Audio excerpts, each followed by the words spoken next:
ഉറപ്പായിട്ടും ഈ ഭരണത്തിന് എതിരെയുള്ള ഒരു വികാരം തന്നെ ജനങ്ങൾ പ്രകടിപ്പിക്കും എന്ന ഉത്തമ വിശ്വാസമുണ്ട്. ഉറപ്പായിട്ടും UDF ഭരണത്തിൽ വരും.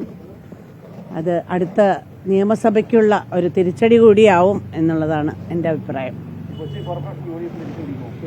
തീർച്ചയായിട്ടും തീർച്ചയായിട്ടും. ഇന്നലെ കോടതിയുമായി ബന്ധപ്പെട്ട് നല്ല പ്രതികരണങ്ങൾ നടത്തിയിരുന്നു. ഈ അതിജീവിതയ്ക്ക് നീതി ലഭിക്കണമെന്ന് ആവശ്യപ്പെട്ട് ഇന്നലെ ഞാൻ നന്നായി പ്രതികരിച്ചു കഴിഞ്ഞു അതിനെക്കുറിച്ച്. ഇന്ന് നമ്മൾ ഇലക്ഷനുമായിട്ട് ബന്ധപ്പെട്ട് നമ്മളുടെ സ്ഥാനാർത്ഥികളുടെയൊക്കെ അടുത്ത് പോകാനുള്ള ഒരു വ്യഗ്രതയിലാണ്.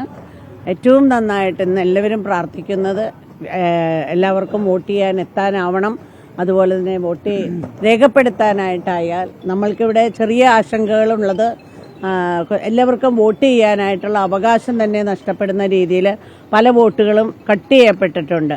അതിൻ്റെ ഒരു ആശങ്കയുണ്ട്. എന്നാൽ പോലും ഏറ്റവും നല്ല ഭൂരിപക്ഷത്തിൽ ഓരോ UDF സ്ഥാനാർത്ഥിയും വിജയിക്കും എന്നുള്ള ഉത്തമ വിശ്വാസം. ഈ നടിയാക്രമിച്ച കേസിലെ ഈ അപ്പീൽ പോകാൻ സർക്കാർ കത്ത് നൽകുമോ? അത് ഞാൻ ആലോചിച്ചിട്ടേ ഉള്ളൂ. അതിൻ്റെ വിധി എനിക്ക് 200-ലധികം പേജുണ്ടെന്ന് പറഞ്ഞു. അത് മുഴുവൻ കാണാൻ കഴിഞ്ഞിട്ടില്ല. അതുകൊണ്ട് ആ വിധി എനിക്കൊന്ന് വായിക്കേണ്ടതുണ്ട്. എന്നിരുന്നാലും ആദ്യത്തെ ഒരു ബ്രേക്കിംഗ് ന്യൂസ് വന്നതിൻ്റെ അടിസ്ഥാനത്തിൽ പറയുകയാണെങ്കിൽ ഞാൻ പൂർണ്ണമായിട്ട് തൃപ്തയല്ല. സമ്പൂർണ്ണ നീതി കിട്ടിയില്ല എന്ന് മേഡം ഒരു ഫേസ്ബുക്ക് പോസ്റ്റ് ഇട്ടതായും അത് തന്നെയാണ് എൻ്റെ അഭിപ്രായം.